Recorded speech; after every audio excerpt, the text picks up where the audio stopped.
Hey YouTube, my name is Lindy and welcome to my channel, or welcome back to my channel. I thought today I would get on here and do kind of a story time of my rehab experience.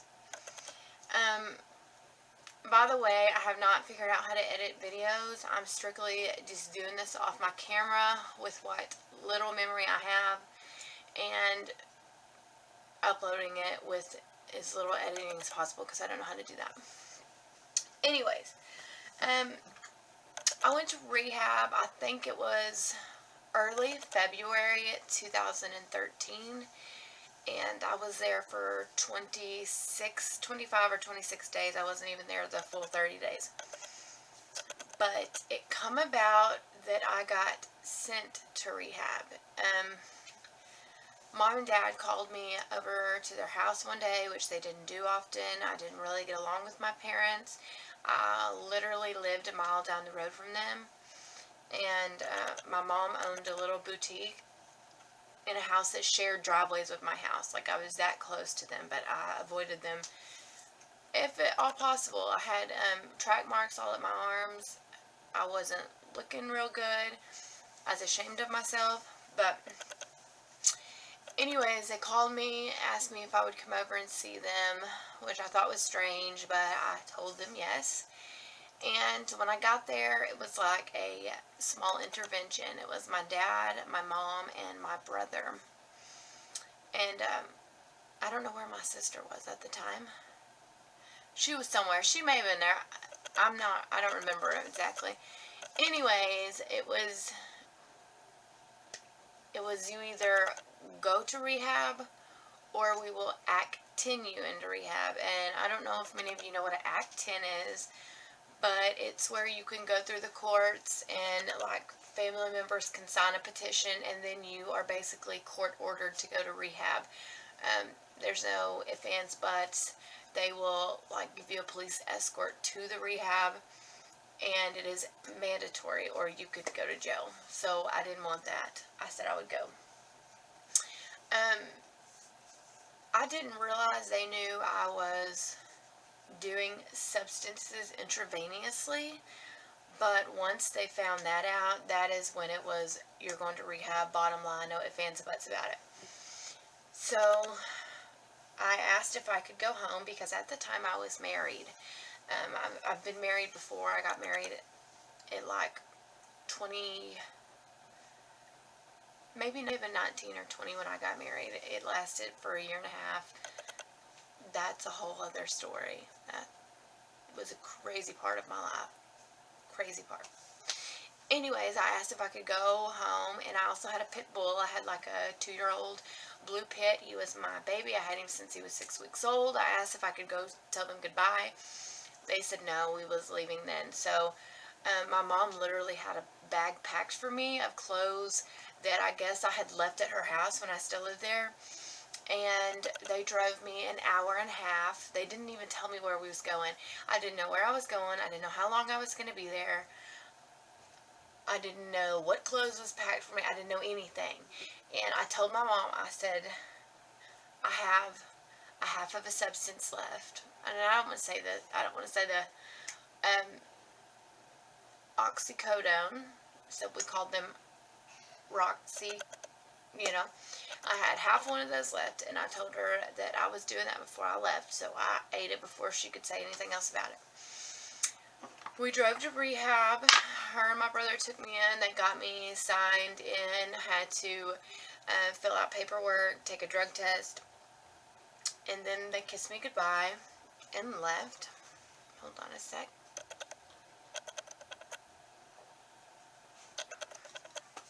Alright. When they left, I was in detox stage. The detox is a hallway on this side, and then you walk through some double doors, keep going down the hallway, walk through a little room, then some other double doors, and that was the residential area, but I had to detox first. They usually detox you anywhere from 3 to 5 days, but I ended up staying in detox, I think 7 days. And I don't remember a whole lot about Sorry, my dog just went out the door. I don't remember a whole lot about detox. I remember, like, my room was on the right here, and then you could go to the very end of the hallway, and they had a little couch and a little TV. And I spent a lot of time rolling around on that little couch. They would provide you with melatonin if you wanted to sleep better, but that seemed to make it worse. I didn't get any medication to help me detox easier. Um, I just sweated out. Um, I stayed awake a lot of the times with restless leg. I had cramps, my muscles ache, I had diarrhea. I mean, it sucked. Eventually, after the 7 days was over, they moved me over to the other side of the rehab into the residential. So I had a roommate. They were strict. You got up at a certain time. You had to get up at a certain time. You had to make your bed. Your room had to be spotless. They would go in and check each room. If your room was not good enough, you could get stuff taken away.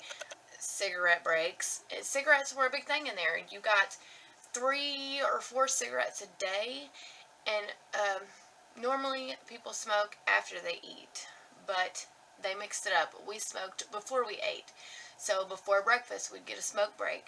Before lunch, we'd get a smoke break. Before supper, we'd get a smoke break, and if we were really good that day, all the rooms were clean and picked up, we might get an extra smoke break before bed. But I was in there with people younger than me. I was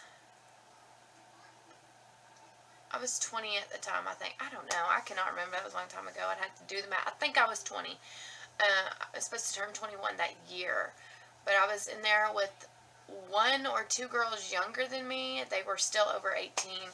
And then I was in there with people up to like late 30s, This was a co-ed rehab. Male on one hallway, female on the other. When we would eat, male sat on one, female on the other, and there was no fraternization, whatever you want to call it. You was not supposed to look at them. You were not supposed to talk to them. But we did. We talked to each other. We would sneak when we did laundry. We'd talk to them. We were making friends. And speaking of, it was my 3rd day in residential, and I almost got kicked out. We had this one counselor. She was a really nice lady. Her name was Miss E.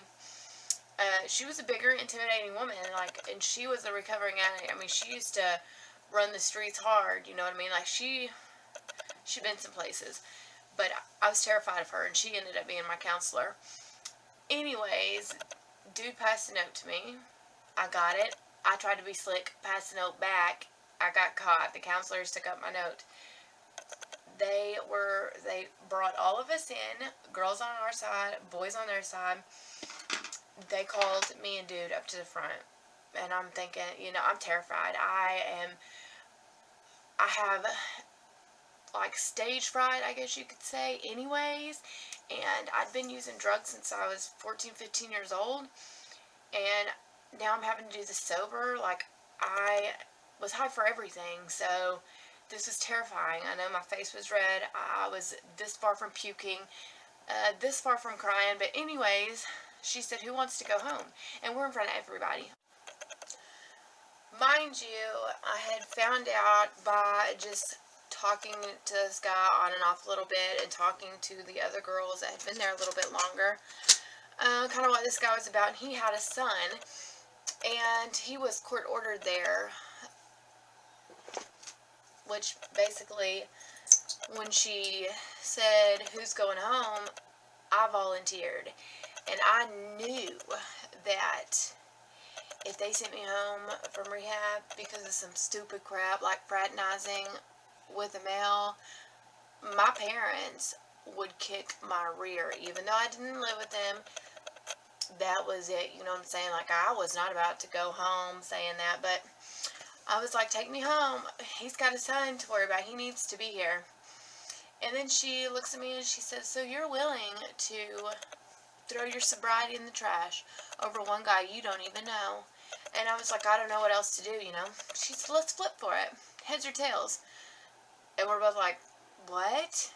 She said, "Let's flip for it. Heads or tails. We'll see who goes home." And I'm like, no, I can't do that. I'm like, just send me home.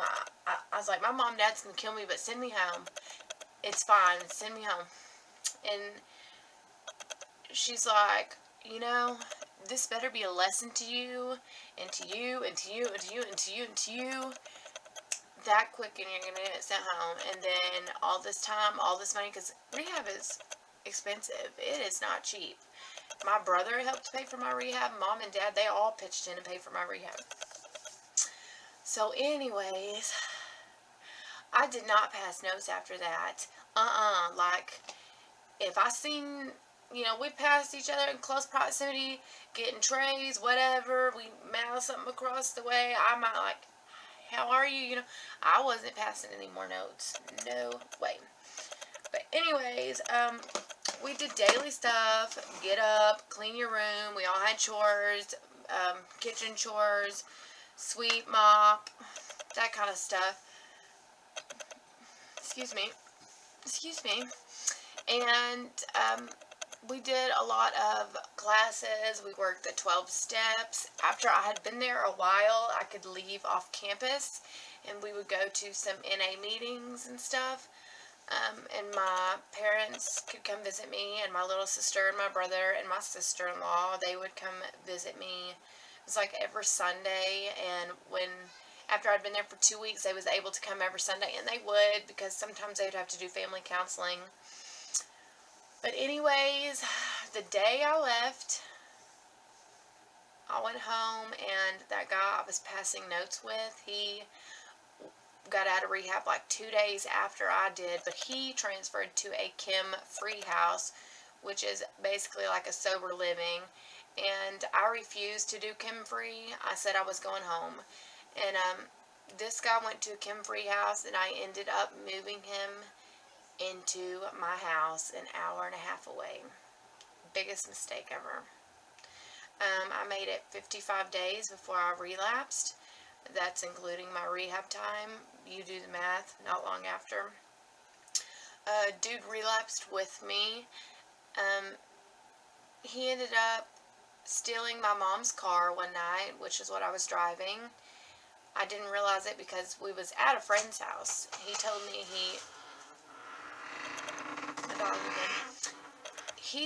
me he was going to go home for the night. He didn't want to stay. Then I get a text message about 3 or 4 o'clock in the morning saying your mom's car is in such and such town, parked at a gas station. We'd been drinking that night, and we had to drive another hour and a half and get my mom's car. And he ended up getting back with his baby mom. And we were all friends for a while after I got over the fact that he stole my mom's car. He stole quite a bit of stuff from me when he left. I think he ended up going back to prison. Don't talk to him anymore. It was a mistake made. Lesson learned. So many lessons learned. When I got back from rehab, because I told y'all I went and I was married, I was still married. When I got back from rehab, I instantly, I filed for a divorce within the first week of me being back. I was not divorced when dude come with me. It was not final yet when he come to live with me. Me and my husband at the time, we were done when I went to rehab. He was making awful choices when I was in rehab, and I had just made the decision that if I was going to at least make an effort of going to rehab and getting sober, that I didn't need that in my life. And I heard from a few people that he was doing bad things. And when I ended up getting back from rehab and getting my stuff out of the place we were living, a lot of my stuff had been stolen and pawned, and there's a lot of things I didn't get back. Laptop. I had a diamond ring that my mama had gave me on my wedding day, and it was very sentimental, and it was a very beautiful ring, and to this day I still don't have it. It's long gone. We'll never see it again. But lessons learned, it's just material things. But that is the story of me going to rehab. I hope you enjoyed that. I hope you like this video and subscribe. And I will be back with some more stories for you. Thanks.